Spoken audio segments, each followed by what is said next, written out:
Hello, hello. All right. I'm testing here and see if we got everything good.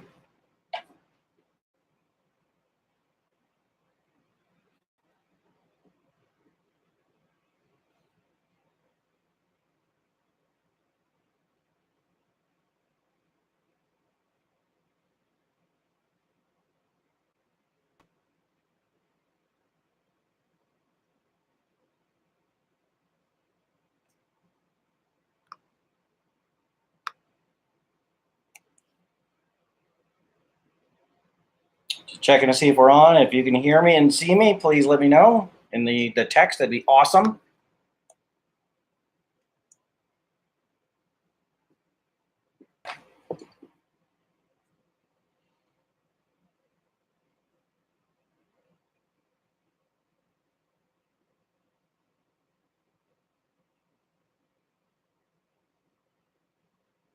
Holy shit, I am live. All right, let me just go ahead and thank.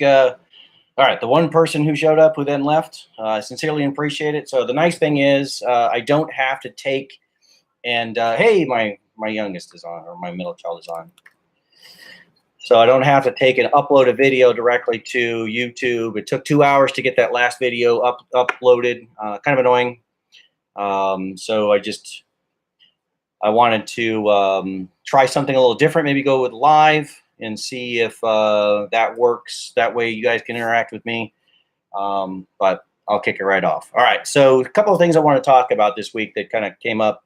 Positive things that came up for me, at least, listening to my sister talk about some of the gains she's making just from sitting down and talking with me, which is really nice, really positive.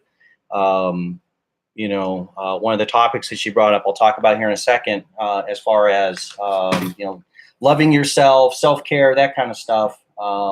Those were things that she had talked about, and I wanted to kind of elaborate and throw some stuff else, some stuff out there as well on my thoughts about it, just to kind of. You may have caught some of the conversation on Facebook, but anyway, so we're going to talk about that. All right. So if you do have questions, pop them up there. I'll try and answer them whenever I can. Obviously, my middle child is on here already, apparently. Hey, and my wife. So I have all the support in the world I need. Right now with everybody loving my live stream. So love you very much, Samantha. All right. So first topic, again, like I said, is, oh goodness, loving yourself. So I came across a quote a couple months ago, maybe a month or so ago. Nah, whatever. It doesn't matter when I came across it. But I did come across the idea that make yourself worthy of your wife's love. And it was in a fantasy book. It was in a Robert Jordan book where one of the characters was talking about, making himself worthy of his wife's love. And that led me to believe, or along the line of questioning, what am I doing? So with all my stuff of depression and having to go to the what is effectively the loony bin is really no nice way to put that, but it makes you wonder, about the other people that are suffering for this. My wife is a fantastic person, has suffered through it. And I guess kind of being a douchebag about it, I forgot to think about her specifically and how it affected her and how it was affecting the family. I was so narcissistically just worried about just me and not necessarily how she was taking it. So so again, the part about making yourself worthy of her love. What am I doing? What are you doing?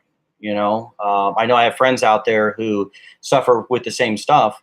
Are you thinking about that? Are you looking for someone? Are you single looking for someone who might not be looking for somebody who is really, really depressed? They're looking for somebody who has all their stuff together, but they're willing to be with somebody who does have some issues if they're worthy. Am I worthy? The line of questioning comes up. I've started working on my book. For example, for me, I've started working on my book. We're doing some major redesigns for the house. Taking my wife to IKEA and to stores where she actually has the ability to buy things. Those are things that I think I'm doing that are making me worthy of her love. Am I making myself worthy of my own love? That's a great question. Do I like waking waking up in the morning and looking at the guy in the mirror and saying, that guy's kind of cool. I'd like to be that guy. Do I care about me? My sister again, Hannah, did mention that she doesn't know how she feels about that, if she's worthy of love from herself or from anybody else. And that's the point, is you got to ask yourself that question. If you don't like what you're seeing, then change. That's the, as that one word, change, right? It seems simple, but it's not. Wet my whistle. It's not at all simple. Listen to Dave Ramsey say it at the, goodness gracious, at the function that we went to a couple of months ago. It's not easy to do. You can't just wake up in the morning and do something different. You can. Goodness, you can. But, so there's internal conflict that comes into it, right? I used to beat myself up so bad when I'd show up to a place where I'm used to being, and all of a sudden you start acting different. Everybody tries to treat you like you're some kind of douchebag. They try and treat you like you're not a real person anymore. They try and treat you like, oh, dude, you just came into work one day and you decided to be different. You ain't fooling nobody, right? That's yeah, that's right. Dave Ramsey Smart Conference is highly recommended to everyone. But you're not fooling anybody, but walking into work and trying to be different. We know you, man. Nobody changes. People just don't change. You hear that all the time. You hear it in politics. You hear it all over the place. Once a cheater, always a cheater. That kind of stuff. What is it? If you meet somebody and they were in high school and they were one way, you're going to meet them again. They're going to be the same person. Well, I would beg me personally, I would pose the question: are you looking for those traits again? If you are not seeing somebody be able to change, are you looking for those traits again? I could probably think of my ex-girlfriends maybe, who would turn around and see the same traits in me. Things that frustrated them, why we couldn't be together. I'm perfect. I'm not gonna lie, I'm perfect, and whatever they were seeing was completely wrong. But they could very well see in me all those traits that they didn't like, right? So it's people can change. People can change on a whim. And a bit of a story. A friend of mine who was my supervisor, not to talk specific Navy words, but he was my chief, and he was my supervisor from about 2001 to 2003, when I was a young lad working in the Navy. And I went to go to a class. It was a leadership course, and at this class, I realized the error of all my ways. I really did. It was like, no kidding, groundbreaking for me. I just went in there and I started listening and figuring things out. But it was such a significant change for me. Kind of the moral to the story is, talking about Tim Smith, one of my better friends, and a damn good chief, by the way, and a fantastic person. But I go into work the week after this school. It was a week-long school, so I go into work the week after this week-long school, and he says, okay, so he's from Atlanta, he's black, great dude, and Stockel, go do this thing. So I'm kind of emulating the voice. So Stockel, go take care of this. I'm like, aye, chief. And I walked over and started doing it. What'd you say to me? It's like, what? I said, aye, chief. I know what the fuck that means. That means screw you. I know what that means. Like, whoa, no. What to me it means is, I understand, I will comply. Aye. That's what it means. I understand, I will comply. And I was going to go do what he said. Excuse me. And anyway, so that's what I talk about change. You get pushback still. And to this day, that's a funny story to me, because Tim just took it completely different than I thought he was going to take it. I assumed everybody'd be delighted that I would be making a change for the positive. And that wasn't the case. I ended up being, that was the beginning of me actually taking charge of my career and doing a lot better for me, making a change like that. Just a small change. So what it came down to was understanding how my supervisors thought. That's what I learned at this class. Is understanding, getting in their mind and understanding what they wanted me to do, seeing it from their perspective and going, okay, I can do that. Got it. So he wants me to go do my job, whatever the case may be, and not bitch about it, not be just not be a bad junior person about it. The same thing you want. So you go into work. Do you want the young guys? If you're a supervisor, you want the young guys like, oh man, I don't want to do that. What if you walked into work and everybody's like, all right, not a problem, and they bang it out? You're like, okay. Even if you walk into work with a bad and having a bad day, like, I'm going to make all these guys miserable, right? And that's not a really positive way to look at it, but there are people out there that like that, and if they disarm you, right? I don't know who Serval Kuhn is, but yeah, let's bang it out, bad boy. Okay, all right. I'm not sure you are, but anyway. So the moral of the story is I understood how my supervisors wanted me to think at that point, and I moved on. I moved on with my life, and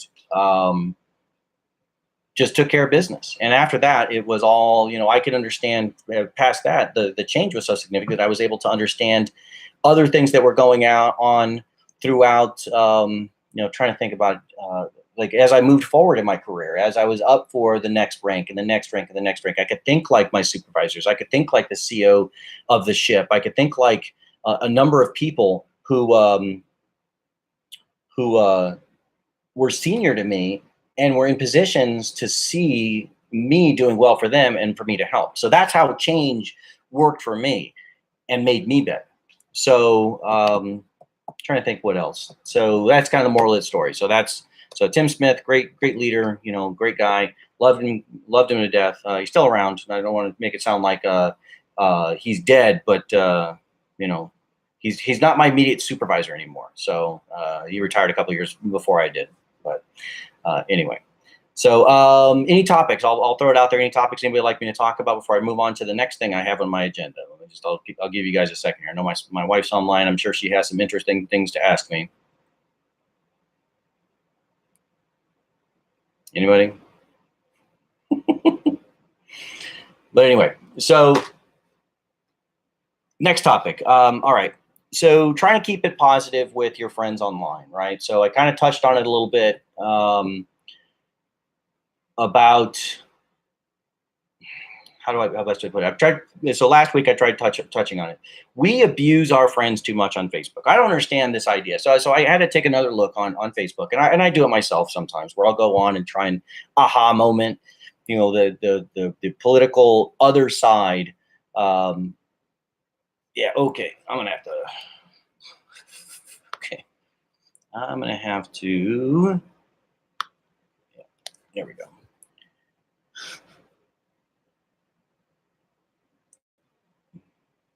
Some people, right? I'm gonna have to post online on yeah, exactly. That's what I said. Wow. So I'm sorry if you're following this. I apologize. So I guess somebody wanted to be smart and I don't know. It's just weird. Not adding any value to my stream here. But so okay. So let me woosah for 2 seconds. Rub my ears. I'm not a big fan of conflict. So and conflict distracts me and gets me all agitated for about 20 minutes. I'm not gonna let that distract me. All right. Anyway, so the what I was getting at was goodness gracious. Now I'm gonna be freaking off track here. So going onto Facebook and posting things about politics, right? I don't know what people think it's going to solve. Okay, or do you really think somebody's going to flip to one of your memes that is on the political opposite of you and go, "Oh man, this guy's right. Oh, they got me." No, people are very provincial. People protect their own. Look at the guys at Penn State. They were protecting a guy who was raping kids at Penn State. Why were they doing it? They were doing it because it's the outside coming in and messing with their stuff. They were willing to protect somebody who was doing something so vile because they're on the outside coming in. So again, I've got friends on the political other side of the spectrum who post stuff that I'm like, man, I think this is dumb. So every once in a while I'll go and I'll be dumb myself and I'll try and post something as well that's of low to no value to anybody. And, so a couple of my friends will call my bluff on it and say, did you really research that? Are you stupid? This is not like you. So, there's that. But just kind of throwing it out there is it's something to think about. If you genuinely believe that you're right, then just hold it inside. I don't know why we have to have these dumb political debates on Facebook. Again, I think I said it last week, and I'm pretty sure I said it last week, and then it's going to be my new mantra is no politics, no religion on Facebook. You know what I mean? It's I might like a post, but it's hard for me. And oh, how about this? I'll back up one step and make a promise to you guys and a promise to myself. I will talk politics, but I'll talk politics in a positive way. There's a post that recently came up that somebody said, the true things. Abraham Lincoln was a Republican. It had all these truths, and the last one was Antifa is alt left. And this guy piped in there and made a comment. And I was like, okay. So I tried to converse with him about things that were positive. This is what it actually is. This is what I believe. These are the things I believe. You don't have to agree with me, but this is what it is that I believe, right? And to me, the conversation went reasonably okay. It was positive. It wasn't me slamming him slamming me, and nobody was going to walk away and be. Oh, I'm sure Robert, stop messing with that microphone. Nobody's going to walk away and be ticked off. And I've done it before. I've been online. You can probably follow through my Facebook posts if you really are that interested in it. So when I run for politics, I probably should delete them. But I've gone through and said some really nasty things, trying to goad people and make them feel stupid, and it's just not positive. But again, remember, we're on Facebook, and you are friending people.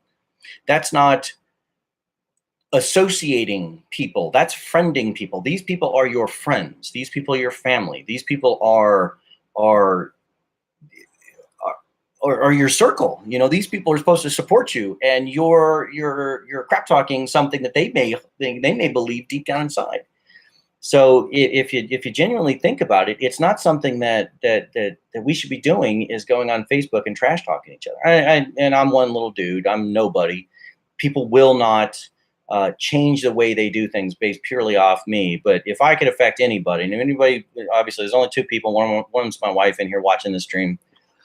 Excuse me.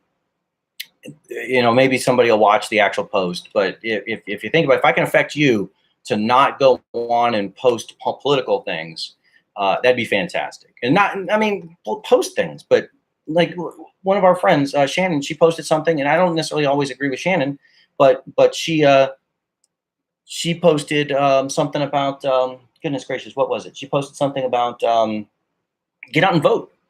So voting day was 2 days ago for the state of Connecticut for the primaries, right? Goodness gracious, I'm going to drink some water. She said, I don't care your political affiliation. Get your tail out and vote in the primaries. Go out, go vote. Who can't agree with that? If you're on the political spectrum somewhere, you're trying just to get people out and vote. Period. That's what it comes down to. Sorry.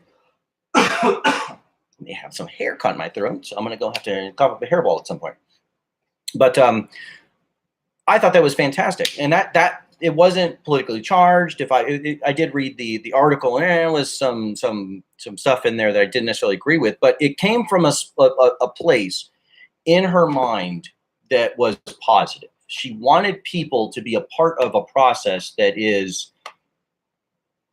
makes us what we are. You want to talk about the world's greatest country. The part of that reason is because we continue to go and challenge each other and talk about things, and not let it sit. One guy might believe one guy might believe another, and to sit there and point to some example and yell at each other, it's not positive. Again, they're friends, so that's the gist of it. Is they are friends on Facebook. I don't know that there'd necessarily be a platform where you would associate with unfriendly people. Maybe it's Reddit. I don't know. But a platform that you'd go to shout at each other, but you wouldn't be friends with them. But Twitter, there you go. Twitter. You can get a follower. You can follow somebody and be a complete jackwagon to that person. Twitter is the place to do it. They regulate it. They are all over it. They are just buttheads about it. And Jack is all about making sure free speech is out there. However, Twitter, I think, is the place where you're going to follow somebody and you can bash them all you want.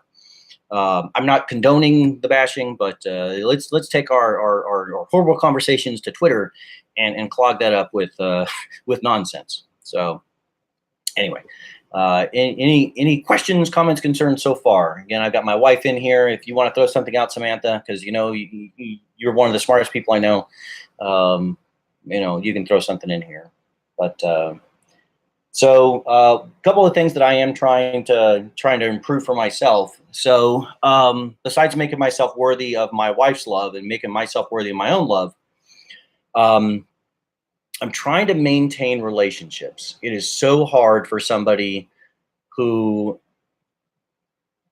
I have to talk about myself in the third person. Isn't that strange? It's hard for me to maintain relationships. I get in a high and I'm like, all right, I'm going to call you every third Wednesday at exactly 2 o'clock in the afternoon. And then I might do that 2 or 3 times. And then I won't talk to you for 10 years.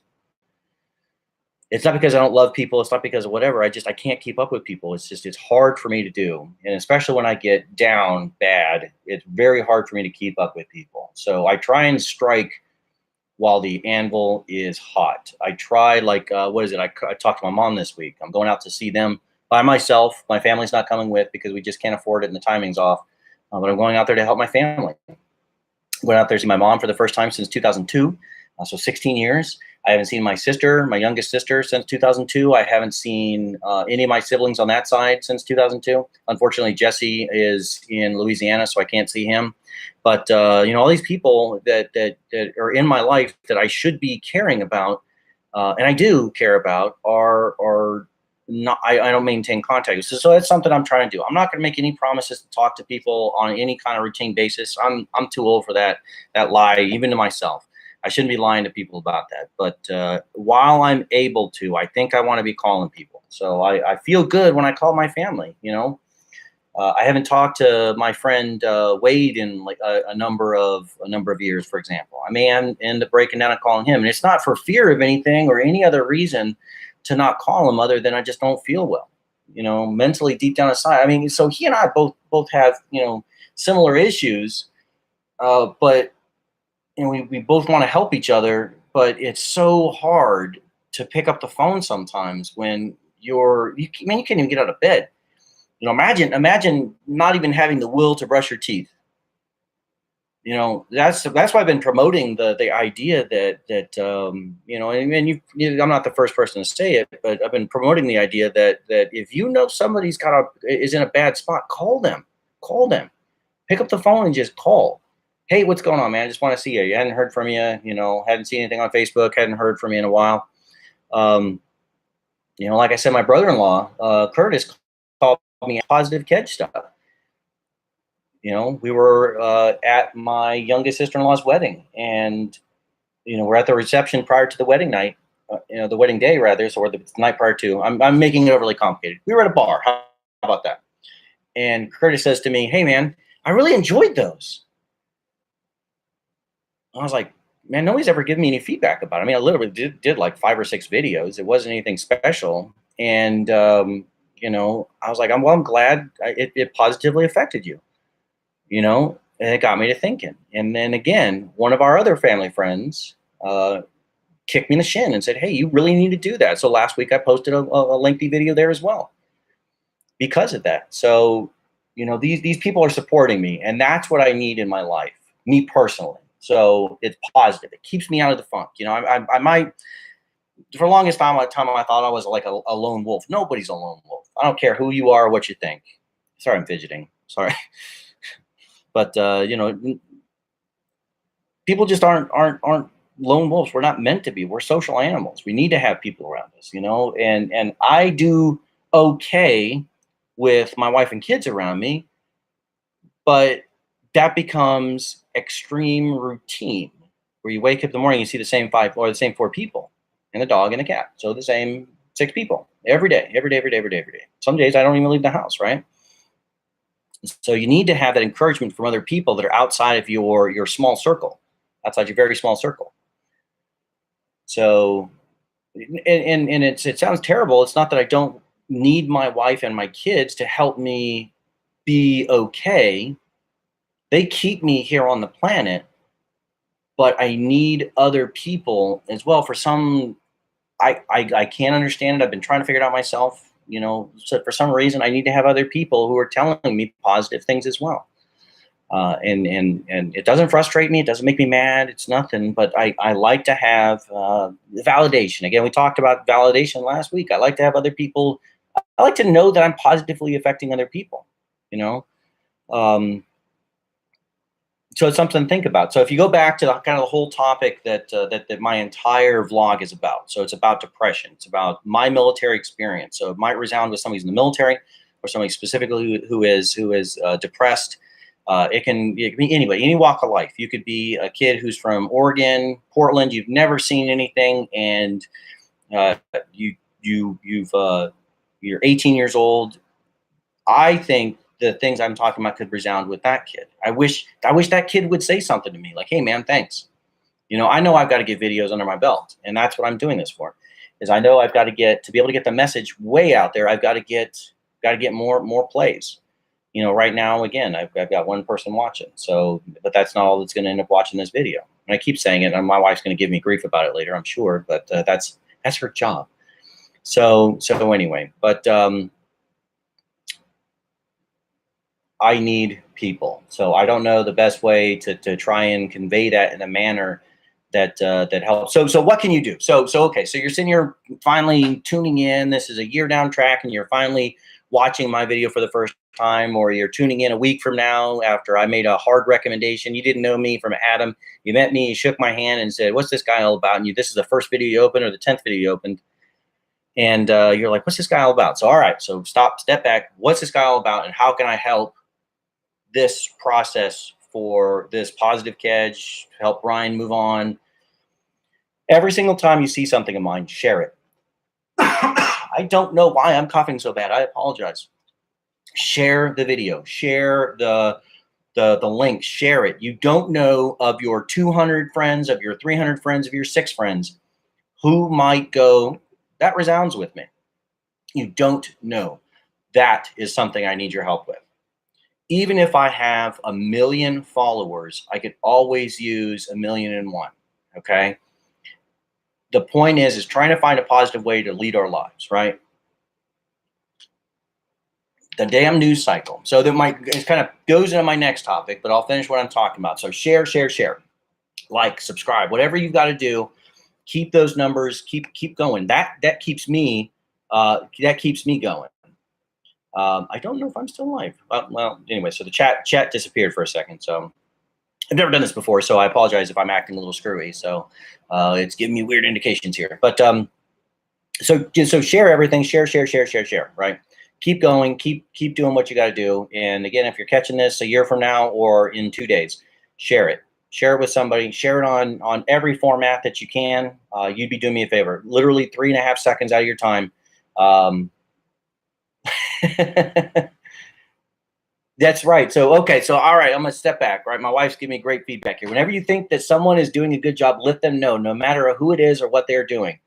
And my wife tells me I'm fabulous. That's fantastic. Thank you, Samantha. I appreciate it. So you know what? That reminds me. All right. A couple of weeks ago, we stopped going to the local McDonald's. Scary. We go to McDonald's, right? We're totally unhealthy Americans, like every other American on the planet. We go to McDonald's. The place sucked. Every single order we get, if anything could have gone wrong on an order, we got it. They would get it wrong. We finally broke down and complained. We're not the people to ever complain about anything. But if you're willing to complain, you need to be willing to give positive feedback. And my wife makes a very good point that I need to literally go pick up the phone and call the feedback number and say, "These guys today." So we went in there, and since we called and have gone back after, I believe, like, we had stopped going for a couple of weeks, at least months, 2 months. We went in there today, and the kid at the counter was fantastic. They had 3 managers. One was managing the people who were doing the window. One was managing the people in the back to make sure that the orders were coming out efficiently, and one was managing the front counter. She was. Oh my goodness. But anyway, so she was managing the front counter, and orders were bang, bang, bang. We ordered at a McDonald's, and it literally came out within less than 5 minutes. Hadn't been less than 5 minutes. It was efficient. It was good. Um, even then when we went to go second check them, because we order kids meals and we order double fries with our kids meals. That is an option, by the way. If you didn't know, and you order a kids meal, a Happy Meal, you don't have to take the Go-Gurt or the cutie or whatever. You can get other stuff if you want. You can get double French fries, by the way. So everybody likes double French fries. But anyway, so the point is, I need to go give feedback. The kid Darren at the local, McDonald's, he'll probably never listen to this, but if you are local here in Connecticut and in East Lyme and you happen to go by, the kid Darren behind the counter, he was fantastic. The 3 managers that were working in there, I didn't catch their names, but they were fantastic. But remember to give people positive feedback. Always give people feedback. What you may say to them may be something that lifts them up. If they're a person that's not motivated by feedback, just the idea that somebody's paying attention to them might also help them. And again, if you look at just the positive side, so I have a tendency to only look at the positive. Okay. So how can the positive go wrong? Well, you can have people that are negative Nellies that are always going to take everything negative. I'll tell you, I have experience with that. Working at NATO, working for the American group at NATO in England was exactly that. I would say things that were positive, like, oh, this guy did a bang up job and he did this. And then somebody would turn around and go, you're very condescending. Like, what? I don't understand. I'm literally going and telling you that this guy did a good job, and you're telling me I'm condescending, which takes away all the power away. You're a senior guy. You're actually the person who's supposed to receive this message in and go, oh, that guy's really good. I should probably pay closer attention to it. But then you're turning around and saying, you're being condescending, which then defeats the entire purpose of me saying something nice about that guy in the first place. I'm looking at it in a positive way. So understand, if you back up 2 steps, understand that not everything you do that you think is positive is something that somebody might just definitely take wrong, flat wrong. So, try and just maintain, as much as you can. I can't tell you there's negative people out there. You've seen them, you've lived them, you've probably been negative yourself. I know I have, but you got to understand that you're trying to win them over to be more positive. And just when they're, I was not very senior as far as, officers enlisted. I mean, I was a high up there and enlisted, but not very high up on the totem pole. Some people might think I was. Definitely lower than a lot of people. In there with a smile on your face, and he's like, what are you smiling at? I'm like, I'm just trying to wait until you're done talking so I can go do more positive stuff. You want to yell at me about something that I had no control over, which is your attitude about a message that I delivered. I can't help that. I can't help that. I can't do nothing about that. There's nothing I can do. So I'm smiling because I'm just in my head. I've turned my brain off. You can shout all you want. Message is not received. Sorry, but I'm enjoying myself right now. I'm doing my laundry in my mind. I'm making my shopping list for the next day. I'm planning my dinner date with my wife. Senior officers in the Navy, at least. I don't know about any other service. Maybe it's different for other services, but senior people in the military, well, for some reason, they don't like hearing that. So they get all uppity about it. But that's the truth of it, is I try to be positive. And if they're not going to be positive, I'm going to try and defeat them with some kind of joke. That's how I look at it. So, I was going to go into a next topic, and I can't remember what it was. Maybe it was what I just talked about. So anyway, any other topics? Samantha, you're out here doing God's work, looking for topics here. Anything you can come up with? So I did come prepared to talk about things, but I wanted to make sure that everything was good. I remember one. I remember something specifically. So something else I want to talk about. So for some reason, people, and I use my normal adage I like to use in a previous life, was people don't like to be hit with the exact same hammer. What that means is people don't like to be treated the same. And what I find, so go to your work, go to a place where you're not having a good day, right? And Joe Blow comes walking in and is like, hey, you got that one thing, and you're out of that one thing. You're like, no, man, we don't have any. I'm sorry. I apologize. We'll probably get some next week. Guess what's going to happen? The next guy's going to walk up. Hey, man, Joe Blow 2 comes up and goes, hey, man, you got that thing? And you go, no, I ain't got that damn thing.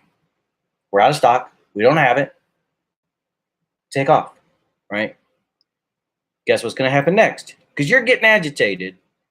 Everybody's going to pick up on it. I think it's God's way of showing us that it's game on. So Joe Blow 3 comes walking up, and they're twin brothers, and he comes walking up and goes, hey, man, you got that thing? And you're like, no, dude, I ain't got that thing. The point is, you don't hit people with the same hammer. It goes for what was it?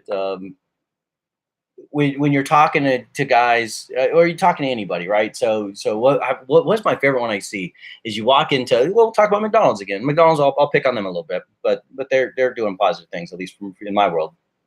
But you walk into McDonald's and you had a bad experience last time. Maybe it's the same restaurant. Maybe it's the same. Everything's the same, except the person behind the counter is different. So you walk up there and you're agitated already. You know it's going to be a bad time. First of all, I want to point out, you signed yourself up for this ass kicking. You walked in there, you're like, I'm going to pay them $10 to give me a meal that they're going to mess up, and it's going to piss me off. You woke up that morning wanting to be mad. Think about that for a second. You wanted to be upset. You wanted to be angry. That's why you went back to that same place. And that's why you're about to treat the person the same way that you treated the last person. Okay. So you walk up there and you go, all right, no, I want number 2. Okay. Would you like medium or large? I like that medium. But make sure I get my French fries this time. So that guy behind the counter, who was just having an average day. I mean, he's working, so he's not having a great go of it anyway. Nobody really enjoys working. He goes from having an all right day to screw this guy day. I'm going to make sure that little bastard gets fries, but they're going to be floor fries. I'm going to spit in his stuff, right? Now that might be not the one thing that triggers him from going all right day to bad day, but don't hit people with the same hammer. Give that guy an opportunity to fail you. Give him 100 opportunities to fail you. So even going in there and seeing the same kid at the same time, do a check in your mind. All right, first of all, I'm walking in the same place where I know they're going to jack up my French fries, right? I walk in the same place where they're going to jack up this one thing that irritates me beyond all belief. They're going to make me so mad. How do I check to make sure? I'm gonna rub my ears in the car before I get in. He's going to mess it up. I'm going to go in there. I'm just going to look in the bag and go, hey, you forgot my French fries, man. And he's going to go, oh, I'm sorry. I say, hey, can you grab my French fries too? Or you find some way to disarm the situation. You don't go in there and escalate, right? Story for me. So again, Navy story. I have a bunch of these. I worked on one ship, right? The USS Albuquerque, one ship in a series of 8 ships, all of us in the same squadron, right? If you're familiar or not familiar with it, it doesn't matter. So we worked underneath, all of those 8 ships worked underneath one guy. Right, his job and his team's job was to train and supervise us on the 8 ships to make sure we all did well.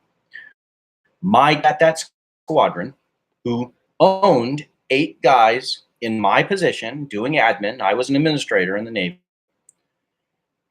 was infamous for this. And I'd like to think I was the best one of the bunch. I mean, maybe I got a little bit of an ego. I don't care. Whatever. Send me nasty notes. I don't mind. I like to think I was the best of the bunch, right? CC all of us. You guys got to stop doing this. And I'd be like, oh my goodness, I can't believe I was doing it. I'd send an email back to him and go, dude, I'm so sorry. I didn't realize I was doing it. I'll immediately go through and check all my records. I'll check my message traffic. I'll check this. I'll check this. I'll make sure it never happens again.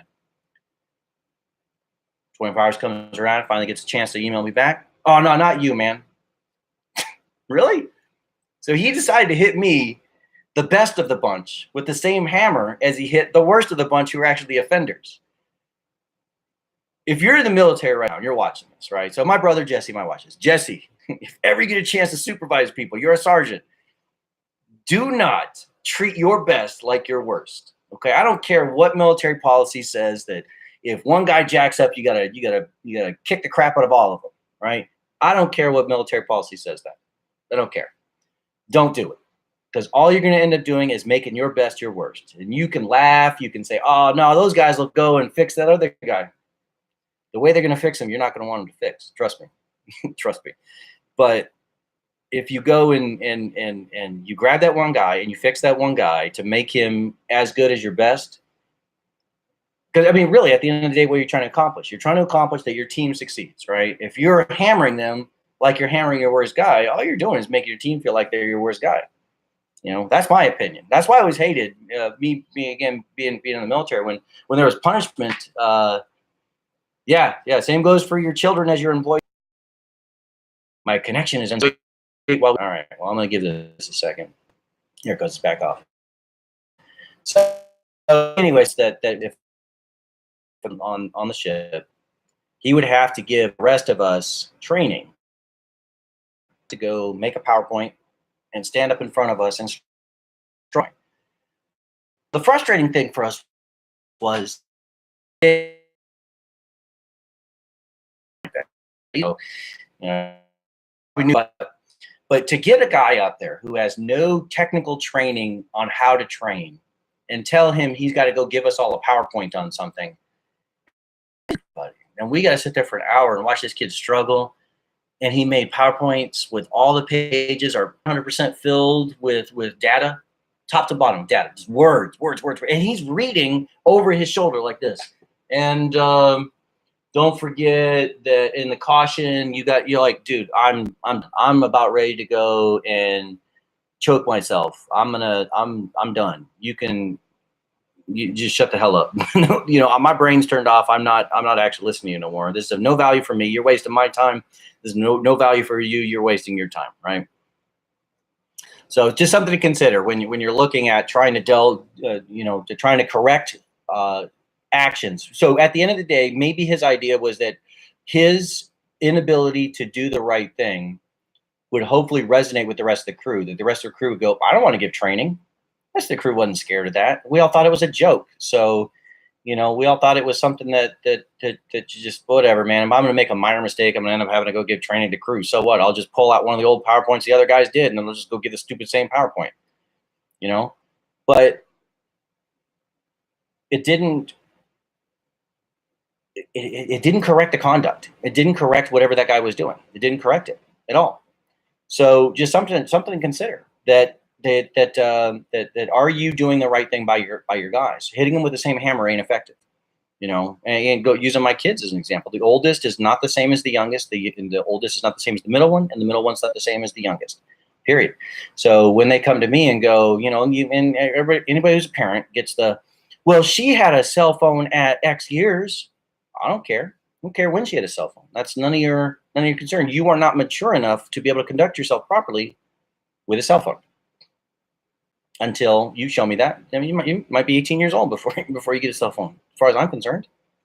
So, you know, those rules, and we all know it gets more lax when you get older. So the oldest one turns around and sees that the youngest is getting privileges that she got way younger. She's like, why is she able to go do this thing? And she's only 6. I'm 14 and I'm not able to do that. You're like, time out. You've proven that it's something that can be easily done by somebody who's 6 years old. So that's a positive thing for you. That's not a negative thing for you. That's a positive thing for you, right?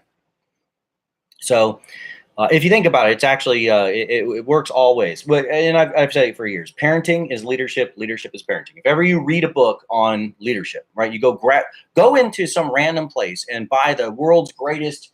I got books on the shelf of leadership books, you know, and just hundreds of them. If instead of saying leadership in there, they said parenting, it's the same thing. Making widgets, developing people, that's what it comes down to. Having kids, same thing, right? As leading people at sea, it's the you know, you're just doing it for longer. You're not able to just abandon them and take off. You know, we had 3-year rotations. If you're a civilian employee, and you might be with somebody for 20 years, right? So they're professional development. So that's just like having a child. It's you know, and the moment that you realize that, you know, and you get those guys like, I ain't no damn babysitter. You're looking at it kind of in a crappy way, but you're almost in the same range. You are a babysitter. Their parents turned that person over to you. That person walked into work smiling, going, I'm going to do the best damn thing I can do. And it's your job to teach them and hold them accountable and make sure that they're developed. What happens when, like, I'll use an example that I know. You're on an oil rig, right? On an oil rig, and that guy is unsafe. He could cost everyone their lives. He could cost himself his own life. So things like making sound decisions in his family life, in his financial life. I mean, is he there, right there with you at that point? You don't have to micromanage. You don't have to walk to that random kid and grab him. But if you know somebody who's not doing well, you need to pull them in. You know, you need to pull them in. They may need a little more, and the companies don't put up with it as much as the military does. Military puts up with it and says, all right, well, you go lead these men. You get those senior leaders like, I ain't a goddamn babysitter. Well, then you've lost complete perspective of your life if that's how you truly believe. Because again, in the military, I always looked at it as mom and dad handed this kid over to me and expected me to return something better. Years have been taken for me to develop that person and are given to me as a privilege. Okay. So all right, let's talk craziness for a second. Of all the billions and trillions of stars out there, of all the number of atoms that could come together, 2 people are put in one spot at the interact. The chance,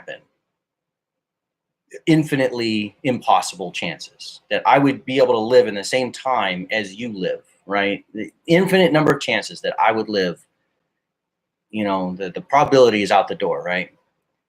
You have a chance to make an impact on that person. And that's nobody else's job. That's our job. That's what we're supposed to be doing. We're supposed to, easier to consume, but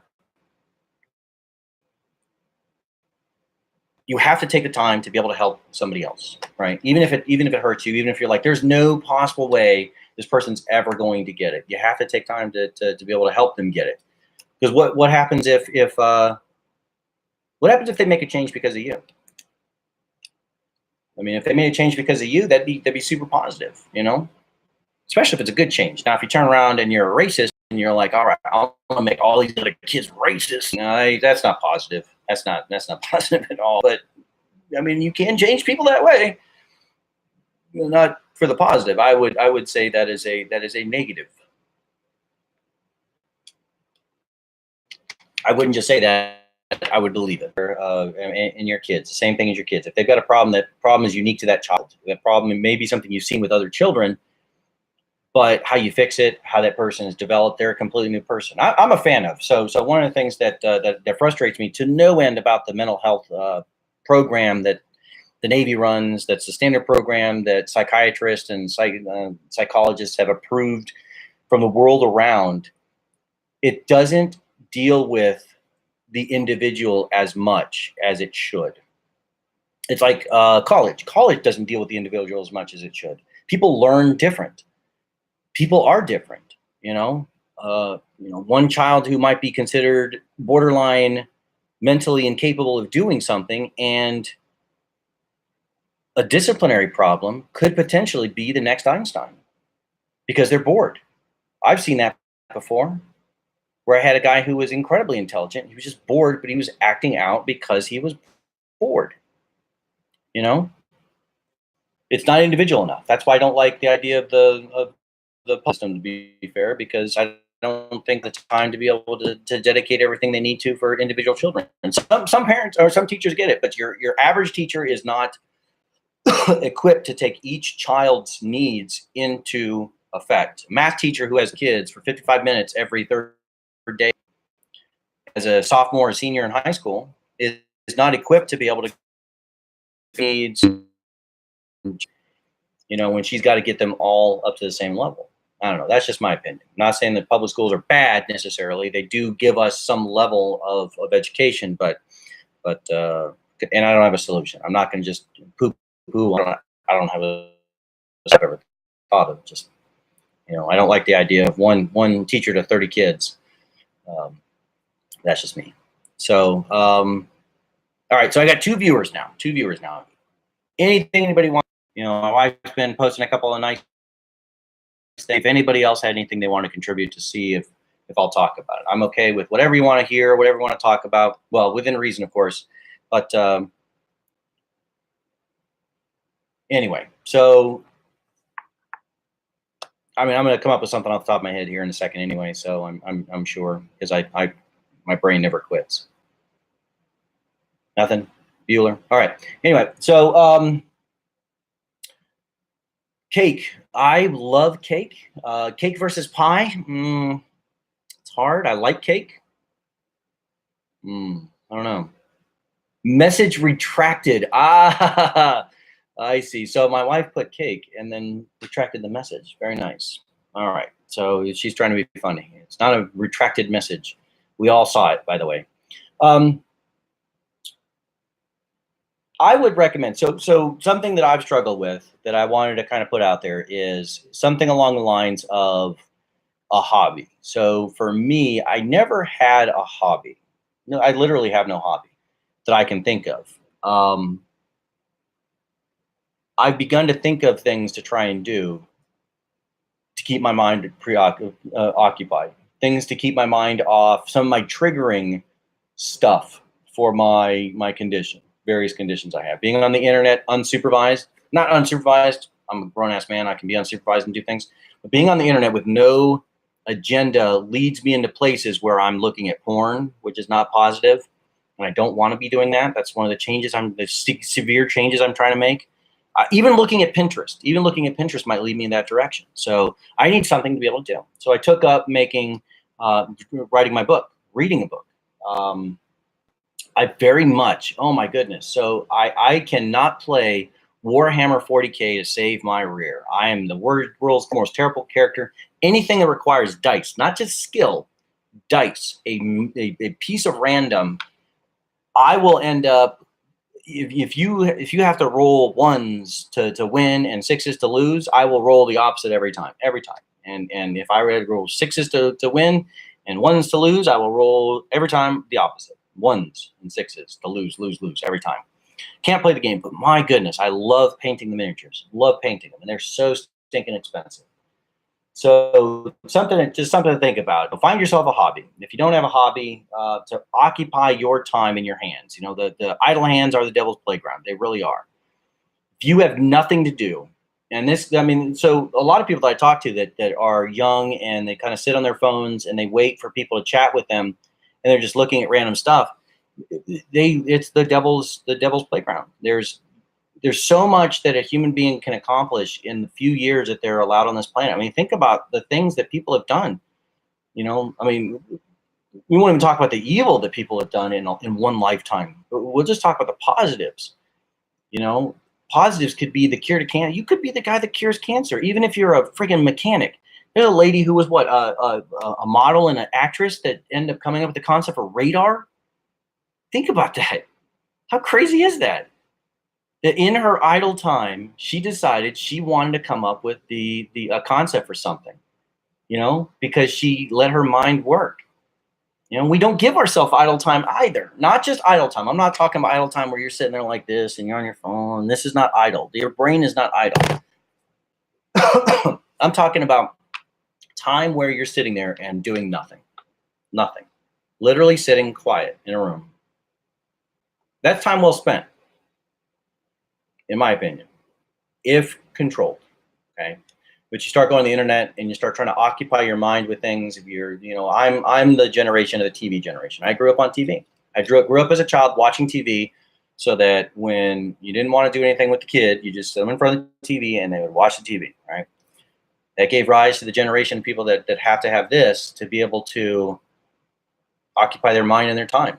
They cannot, under any circumstance, think without it. What would happen if all of us? Well, I mean, let's go completely drastic here. What would happen if the entire internet network collapsed one day? What would happen? Some people might think anarchy, chaos. You know, I don't think that's the case. Look at what like guys like Copernicus or Leonardo da Vinci were able to accomplish in their lifetime. Think about that. You know, why will we never see one of those guys? In my opinion, we'll never see another one of those guys ever. Why is that? Because they had time to do nothing, nothing, not occupy their time with this crap. Okay, I know I'm kind of contradicting myself here a little bit, but not occupying their mind with garbage where it's literally just idle time trying to occupy your mind and not have to think. You literally are looking for a giggle, a laugh, you know, your 3,400th lol at some photo that you've seen. I mean, it's Leonardo da Vinci. Did I say DiCaprio earlier?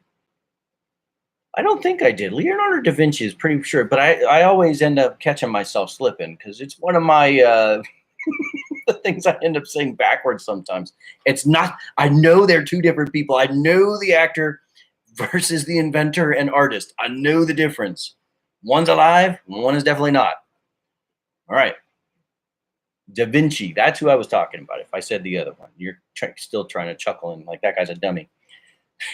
All right. So why was he able to accomplish so much?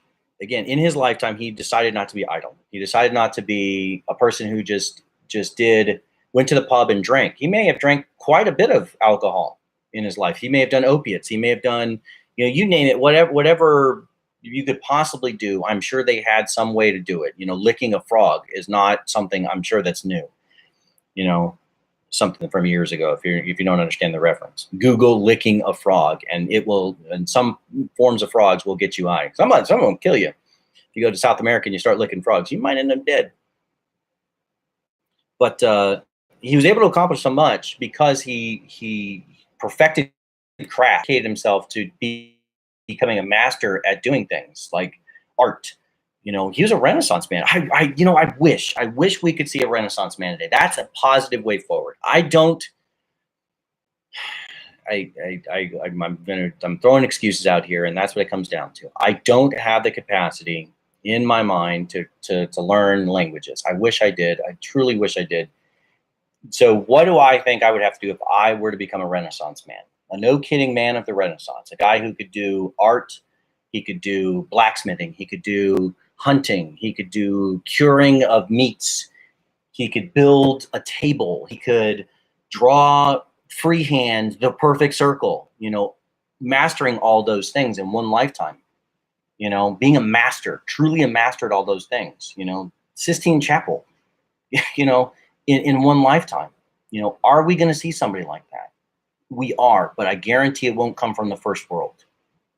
I'm willing to bet. I'm willing to put money on it. Not a lot of money, but I'm willing to bet that it doesn't come from the first world, that it comes from the third world, from somebody who went their entire life living in abject poverty and didn't have the opportunities that I have to screw off.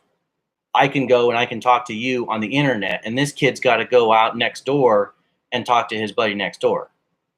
You know, I can talk to any number of a million people. It could be a year from now, a million people could look at this, or two people could look at this, right? So the question would be, am I wasting my time? I don't think I am. But that kid, I think somebody from the third world, abject poverty, is going to be somebody who is the next Renaissance man. I think we're going to see it in my lifetime. I'll end up being 70 or 80 years old, and some guy will come out of nowhere and just be able to do everything magically, and will be able to do no wrong at all, and come up with a new system of currency, and be able to not just do that, but then you turn around and go, dude, the guy's published 17 fantasy novels. You know, he's been able to recreate, you know, types of government that nobody's ever even heard of, you know, be able to make fantasy, you know, fantasy a reality in a number of different crazy ways. So, but again, I think that's going to come from the third world. Just 1 second. Sorry, give me 1 second.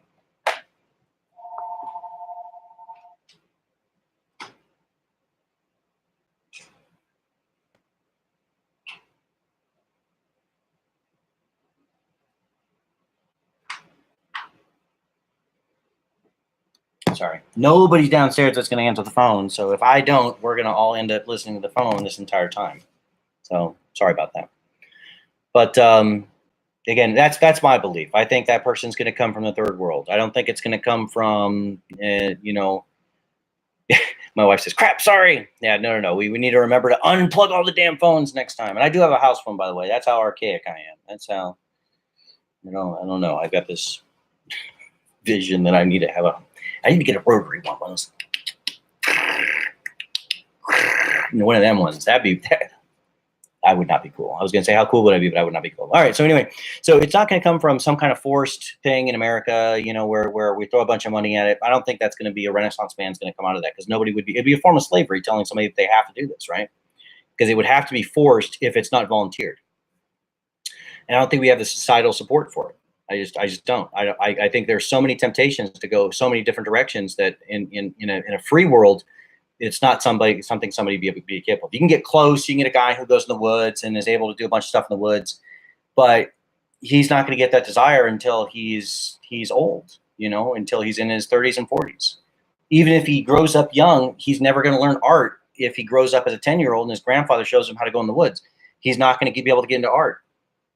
Not that way. Not the way that a Renaissance man would need to. So, and I know that's kind of weird that it's a topic on a depression site, but think about that as a hobby. You know, there's somebody out there that's going to do that, and they don't know anything about it, and so that's something to consider. If you're like me and you always worry about initial perfection, we'll use the term initial perfection. You want the first time you put pen to paper for it to come out flawless. You want to have Monet. You want, I don't know, name an artist, whatever. I don't care. I threw out Monet because I love Monet. You know, Van Gogh. You want to be Van Gogh. You want to be, you know, whoever. You expect every time you put pen to paper for that to be. You think for 1 second those guys didn't have to work at it? No, we all want fast, right? That's first world. Everybody wants everything now. I go to McDonald's in 3 minutes. I can get a full meal in 3 minutes. There's never been a society on the planet where that was the case. You know what I mean? Having never met this person, you know, in the 1800s, you'd walk in there and say, I'll have whatever you're eating for the night. No, I'm talking about walking into a place in the 1800s and going, hey, I know we're in the middle of Oklahoma, but what I'd really like is some, I want some sushi, bro. Can you make me up some sushi? No, that don't happen. So this is the first world where we're like this. But again, that's why I think that the next Renaissance person is going to come out of there. And what that has to do with depression and your hobby, I don't know. But that kid is going to have to work at those things. He's not going to grow up and just automatically know this stuff. He's going to have to work at it, you know. And that's the thing that frustrates me sometimes. But I realize that I've got to do it, is that I've got to work at something if I'm going to be good at it. I never pick up something initially with initial perfection. I never do. Never, ever, ever do. I never do. I was terrible at math. You know, up into my 8th grade year. I even told my math teacher, I said, I'm terrible at math. And she looked at me and goes, you're stupid. Like, okay, teacher telling me I'm stupid. This is weird. You are outstanding at math. And until that woman said that, by the way, I never even considered myself even in the range of good at anything. I was 8th grade. I remember it. And I was at Utterback Middle School. And that teacher, I wish I remembered her name because she had such a huge impact on me. And I went all the way to pre-calculus. You know, I took off after that. And I wanted to do everything in math because of that. But I had to work at it. It wasn't something that came easy with me. I just went through the motions for the first, you know, couple of years of school. And then after that, it was dedicated. I was trying to learn. So, all right, I've got 2 people online right now. If I don't get a question from my wife, apparently, or the other person who's on here, who I hope is not the person that I end up muting, it's just the 2 of us. Yeah, well, there's 2 of us in here, Samantha. So if I could get a question, I will gladly answer it. If I can't get a question, then I'm going to go ahead and call it for now. But if you are watching this later, so while I'm waiting on a question, if a question does pop up, I will try and do these live shows more frequently. This is not going to be my last one. I'll just sit and ramble for an hour, try and give it exactly an hour. I know I'm a little over right now, but I wanted to get that point out. But I'd like there to be some interaction between me and the people who need it. What I like about this is you can consume this sitting in your home with a beer in your hand, in your underwear, and be completely anonymous. You don't have to like my stuff. You don't have to, participate if you don't want to. You don't have to send me any kind of feedback. You don't have to. But listening to me at least might help you realize, holy crap, that's a different way to look at that. And that's what I'd like to give people, is a different perspective, a different idea. I've always prided myself in being, is that a word? Prouded? Yeah, whatever. I've always prided myself, maybe that is a word, I'll use it, with being able to come up with a completely different perspective to the way everybody else was thinking. And maybe I might be able to give you some other perspective on the way that you're thinking. Again, I look forward to anybody sending me feedback, sharing my posts, sharing my videos. Send me an email, send me something that maybe I've helped you. Maybe you've got a problem that's going on right now. Like, hey man, I've got a significant issue I'm trying to sort through, and I don't know what to do. I might be able to give you a different perspective. I'm not certified by any state. I'm not anybody that's I don't have any reporting requirements. If you tell me you're suicidal, all right, I'll try and help you as best I can. I'll give you information that you push me in that direction. If you say you murdered somebody, I might tell the police so that I can help them track your ass down. But other than that, I don't have any. I don't have my stuff is literal real world experience, and just trying to be positive in some of the worst situations on the planet. I mean, being underwater it's batshit crazy. There's really no two ways to put it. It's bat crap crazy. I'll be nice and I won't cuss too much. I cuss a lot, sorry. But being bat crap crazy, taking a submarine underway, I understand. And there's a lot of things that have come out of it that have been positive for me, like the whole experience. So maybe I can help you with that. Maybe I can share that with you. I hope one day this takes off so that I've got more than just me talking to myself, because that's all I can see is myself. So, and I'm pretty. I'm not gonna lie, I'm pretty. My goodness. Oh, all right. Anyway, enough of that.